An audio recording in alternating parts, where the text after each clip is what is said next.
My ears began to ring, a high-pitched whine drowning out the surrounding chatter as my sister Rachel's words cut through the festive air of our parents' ballroom.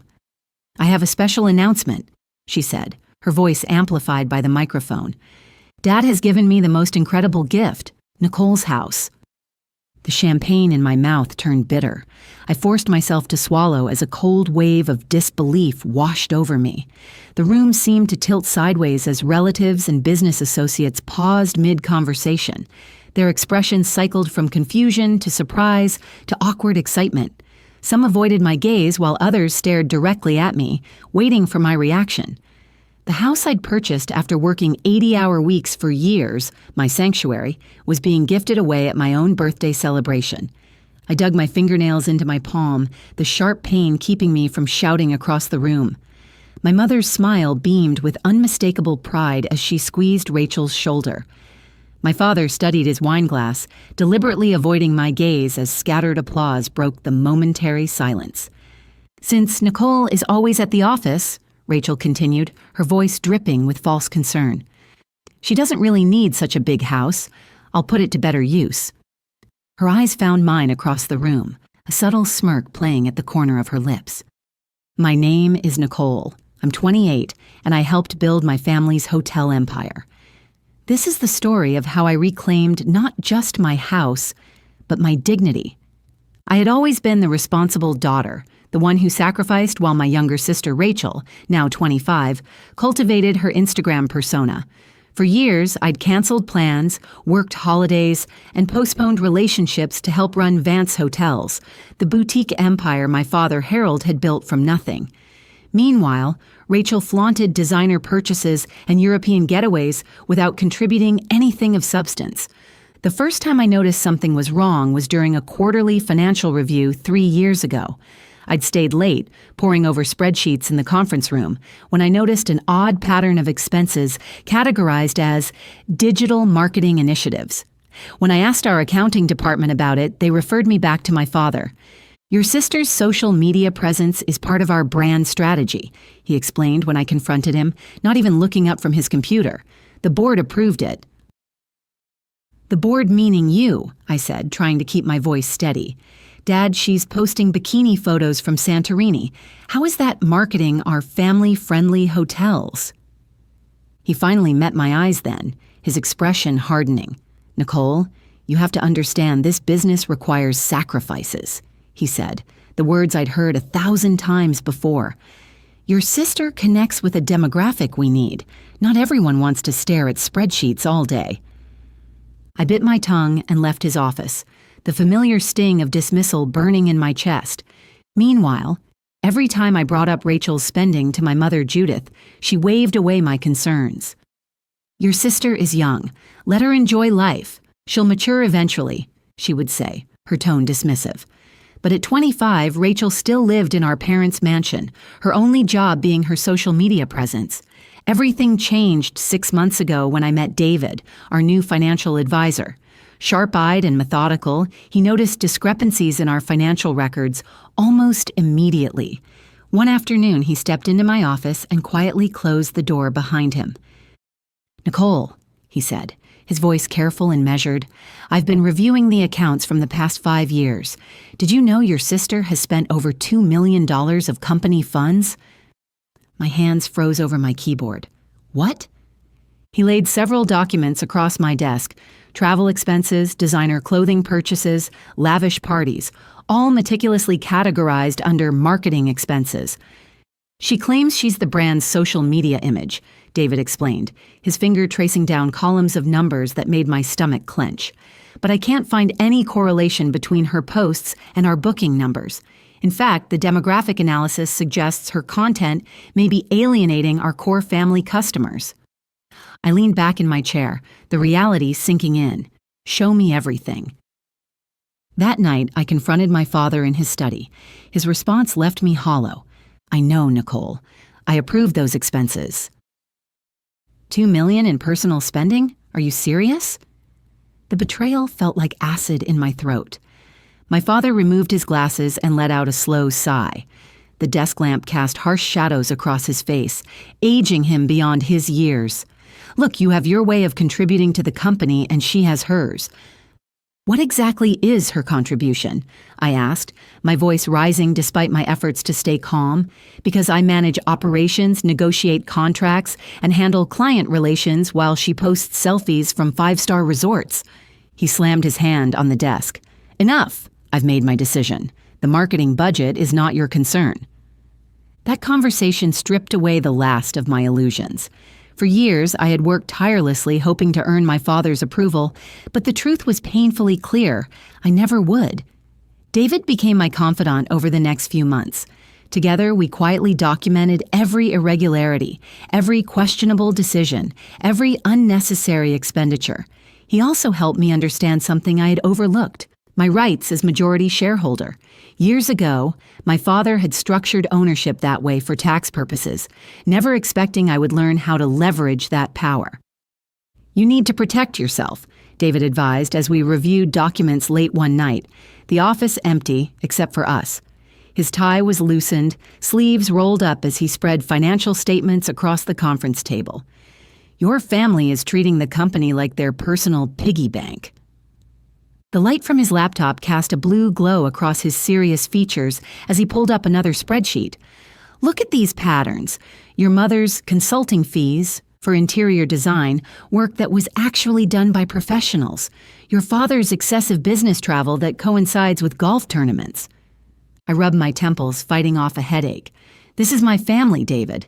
What am I supposed to do? The same thing you'd do if it was anyone else misappropriating funds, he answered without hesitation. Your responsibility is to the company, its employees, and its future. But that wasn't the worst of it. The following week, David sent me an urgent text to meet him at a coffee shop 3 blocks from the office. They're drafting documents to transfer your house to Rachel, he told me, his expression grim.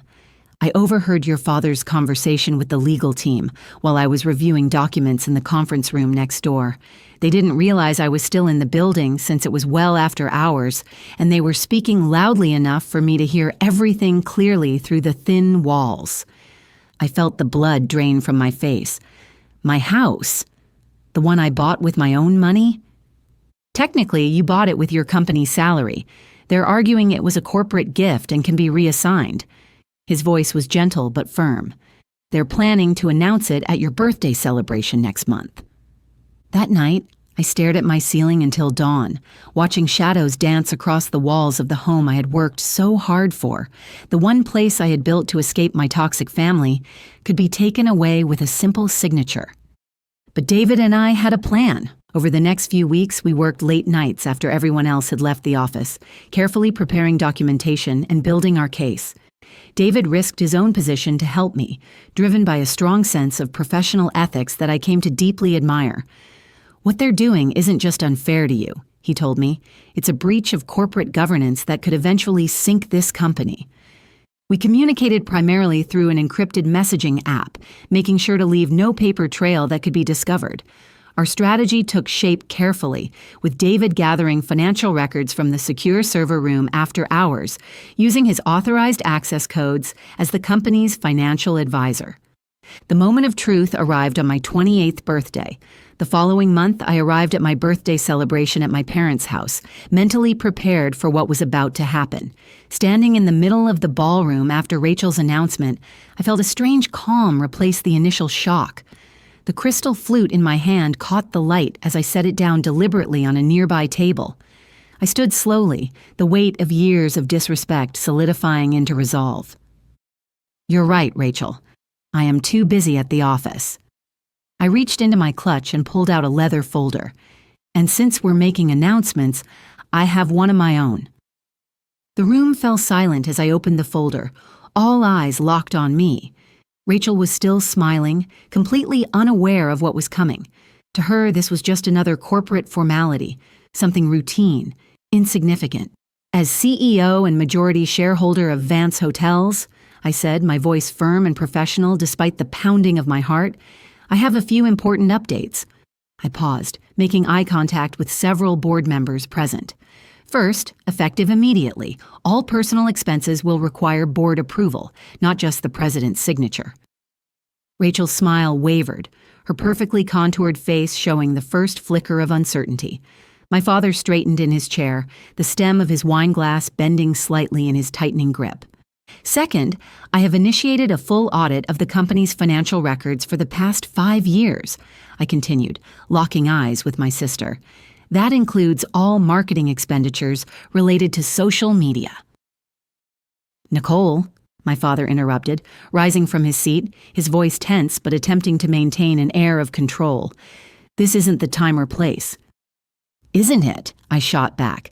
Didn't you just use my birthday party to announce that you were giving my house to Rachel? I turned to the guests, our extended family, business partners, and board members. A house I bought with my own salary after years of hard work. From across the room, David stood up and handed out folders to the board members present. He had prepared these documents in advance and brought them to the party in his briefcase, anticipating this moment. His movements were precise, confident as if he'd rehearsed this moment in his mind. Inside these folders, you'll find evidence of corporate fund misappropriation totaling more than $2 million, I announced. Murmurs rippled through the crowd as board members flipped open the documents. Personal expenses disguised as marketing costs, luxury vacations falsely reported as business trips, designer shopping sprees categorized as market research. Rachel turned pale, her carefully applied blush now standing out against her bloodless face. "This is ridiculous," she sputtered, looking desperately toward our parents. "Dad approved all of those expenses. I am the brand's image." "The brand's image?" I echoed, pressing a button on my phone. The ballroom's presentation screen descended from the ceiling, and a slideshow of Rachel's Instagram posts appeared. So let's take a look. Parties in Ibiza, marketing for family-friendly hotels, designer handbags, market research. Each image flashed on the screen. Rachel on a yacht, Rachel in a nightclub, Rachel shopping on the Champs-Élysées, all tagged with our company hashtag as if that made them legitimate business expenses. My mother shot to her feet, her face flushed with anger, diamond earrings catching the light as she trembled. "Nicole, how dare you humiliate your sister like this?" I met her gaze unflinching. "Humiliate her? The way you tried to humiliate me by taking my house on my own birthday." My father stepped in, trying to regain control. "This is a family matter," he said, his voice edged with authority. "I ask all non-family members to leave." "I'm afraid that's not possible," David interrupted, now fully in his role as our financial advisor. "Since this involves potential corporate fraud, the board members have both the right and the obligation to be present." The next few minutes dissolved into chaos. Rachel was crying, mascara streaking down her cheeks, as she insisted it was all a misunderstanding. My mother was shouting about family loyalty. My father was desperately trying to calm the board members who were flipping through documents with increasing concern. When the noise finally subsided, I cleared my throat. "There's more." I reached into my folder and pulled out another set of documents. As CEO and majority shareholder, I have made some executive decisions. First, the transfer of my house to Rachel has been blocked. In fact, I have filed a legal injunction preventing any corporate property transfers without full board approval. My father's face darkened to a dangerous shade of red. "You can't do this," he snapped, veins protruding on his forehead. "Actually, I can," I said calmly. "I am the majority shareholder, remember? You structured it that way years ago for tax benefits." His jaw tightened. "That was just a technicality," he muttered. "I was supposed to retain actual control." A tense silence filled the room. Several board members shook their heads, scribbling notes. "Thank you for clarifying that, Dad," I said smoothly. "Anyone else care to admit to corporate manipulation?" Rachel lunged toward me, her face twisted with rage, designer heels clicking sharply against the marble floor. David stepped between us, his stance protective but professional. "Careful," he warned. "Attacking a corporate executive during an official meeting carries serious legal consequences." Rachel froze, her fists clenched, French manicured nails digging into her palms.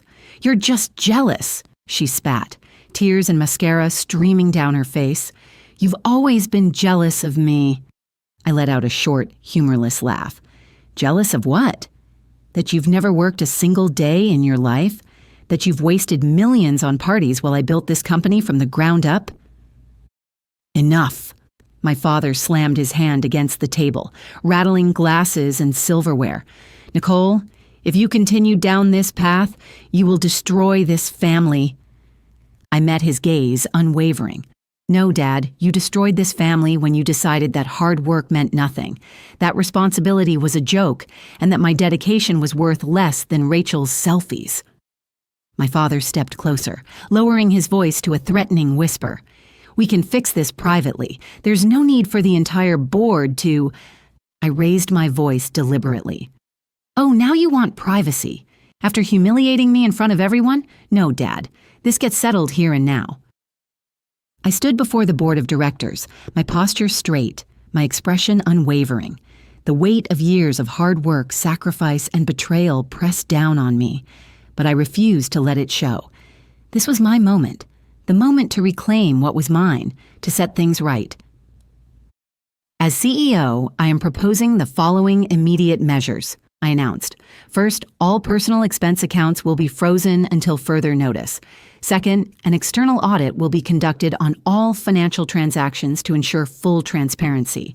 And third, the executive leadership team will undergo a complete restructuring to align with the company's best interests moving forward. The room fell into stunned silence, the tension palpable. My mother shot up from her chair, her face flushed with indignation. You can't do this. You can't just push us out like this, she shouted, her voice laced with panic, hands clutching her pearl necklace as if for support. I met her glare with calm resolve. I'm not pushing anyone out, I replied, my voice steady but firm. I am professionalizing the company I helped build, the company I sacrificed for while the rest of you treated it like a bottomless bank account. I turned to the board members, each watching intently, some nodding in agreement. Who seconds the motion? For a moment there was hesitation. Then one by one, hands began to rise around the table. First one, then another, then several more, until the decision was clear. Across from me, my father slumped slightly in his chair, his once commanding presence diminished. He looked exhausted, like the weight of his choices had finally caught up to him. Rachel, who had been unusually quiet, suddenly switched tactics. She leaned forward, her expression softening, her voice taking on a pleading tone. Nicole, please, she murmured, her eyes glistening with unshed tears. We're sisters. We're family. How can you do this to us? For the first time that night, my voice wavered. I swallowed hard, forcing myself to keep my composure, but the words struck something deep within me. Family? I echoed. Almost in disbelief, my hands clenched at my sides. When I spoke again, my voice carried the weight of years of silent resentment. Where was family when I was working weekends while you were out drinking and dancing? Where was family when I canceled my vacations 3 years in a row to save the Barcelona hotel from going under? Where was family when you all decided that my house, the house I paid for with my own money, the home I built for myself, was just another asset to be gifted away? The silence was deafening. David stepped forward then, placing another thick stack of documents on the table. His expression was unreadable, but his posture exuded quiet authority. There's something else we need to discuss, he said. The personal accounts. At those words, my father's face went pale. He gripped the edge of the table as if he needed the support to stay upright. In a voice barely above a whisper, he muttered, "Please stop." But I wasn't going to stop. Not now, not after everything. I squared my shoulders. Why? I asked, my voice sharp. Because now everyone knows the truth? Because the board finally sees what's been happening behind closed doors? Because your plan to use this company as your personal piggy bank is finally over? Tears streamed down my mother's face, ruining her perfect makeup. She shook her head, her voice trembling. Everything we did for the good of the family. I let out a quiet, humorless laugh. No, I said, shaking my head. You did it for yourselves, because it was easier to give Rachel everything she wanted than to teach her how to stand on her own 2 feet, because it was easier to misuse company money than to earn things the right way, because it was easier to pretend the problem didn't exist than to actually fix it. The following days were brutal as we began implementing the changes. The audit uncovered even more financial mismanagement than we had initially suspected. Rachel hadn't spent $2 million. She had blown through nearly $3 million. Lavish vacations disguised as business trips, designer shopping sprees labeled as market research, extravagant parties passed off as brand engagement. And my parents? They had hidden personal accounts quietly funded by the company for years, siphoning money away while I worked tirelessly to build our empire. David had discovered these accounts by tracing unusual payment patterns to offshore entities during his preliminary audit, which gave us the final piece of evidence we needed. The board wasted no time taking action. They voted unanimously in favor of my reforms, implementing them the following week after an emergency session. The process took nearly 6 weeks to complete fully. Strict financial controls were put in place, ensuring no one, family or not, could abuse company funds again. A new professional leadership team was brought in to oversee operations, with experienced executives from the hospitality industry joining our C-suite within a month. And Rachel? She lost her position as the face of the brand. The marketing team immediately removed her content from our official channels, replacing it with imagery that better reflected our family-friendly values.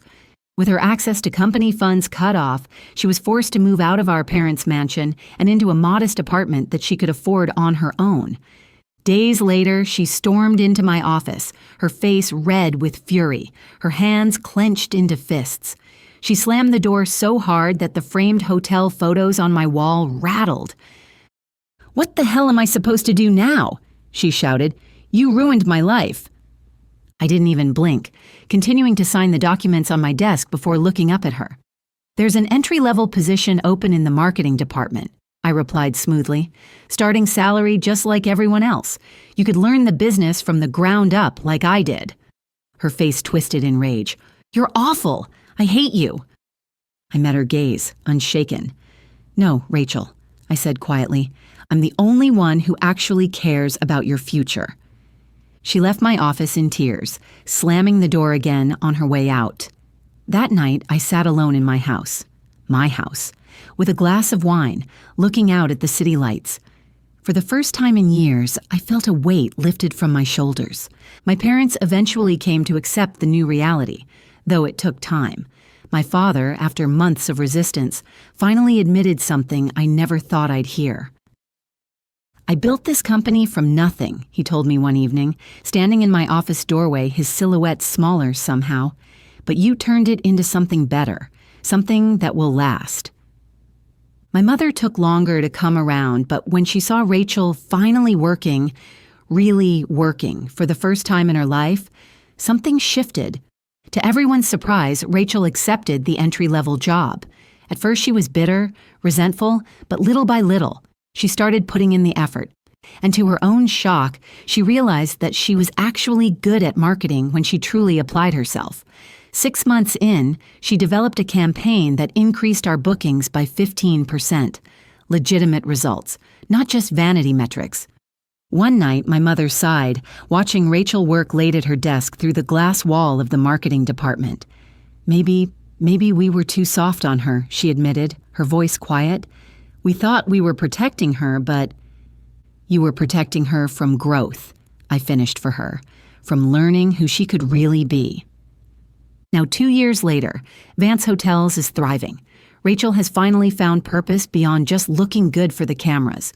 She's been promoted twice based on her performance, and now leads a small team of her own. She eventually saved enough to buy her own condo, smaller than my house, but something she earned herself. My parents have learned to respect the boundaries of business and family. My father stepped down as president but remains on the board in an advisory capacity, while my mother no longer receives consulting fees for work she doesn't actually do. And me? I still live in my house, the one I worked hard for and fought to keep. It's not just a place to live. It represents my independence and the sacrifices I made along the way. But more importantly, I now run this company with the professionalism it always needed. There are no more blurred lines between family and business. I lead with the same dedication and focus I've always had, even when my efforts went unnoticed. Loving your family doesn't always mean giving in or letting them take advantage of you. Sometimes it means setting boundaries. It means making decisions that are difficult but necessary for your own growth. I had to step up and make tough choices, even if they disappointed people I cared about. It wasn't easy, but it was the right thing to do. David and I grew closer throughout the challenging months following the restructuring. What started as a professional alliance built on shared values of integrity and fairness gradually deepened into something more. After 18 months of dating, we were married in a small ceremony, far from the extravagance my family once prized. Now my husband David has been a constant support through all of this. He wasn't just my financial advisor, he became someone I could rely on completely. From the moment we started working together, he understood the situation better than anyone. The trust and respect we've built between us made all the difference. One piece of advice David gave me, something that stayed with me throughout everything, was, sometimes you have to shake the family tree so the rotten apples fall and the strong ones finally have room to grow. At first it didn't fully click, but now, as I see how things have turned out, I realize how much that advice shaped my decisions. Letting go of the things that weren't serving me, whether family dynamics or toxic behaviors, opened the door for something better. The business is in a better place, and so am I. I don't regret any of it. What matters now is that I'm in control, and I've built something I'm truly proud of. Before you go, here's a quick bonus for sticking around. If you love learning and growing like I do, you need to try audiobooks. I've got an exclusive deal with Audible. Your first month is completely free. That's access to over 500,000 titles. Zero cost to you. All the details are waiting in the description. Don't miss this one.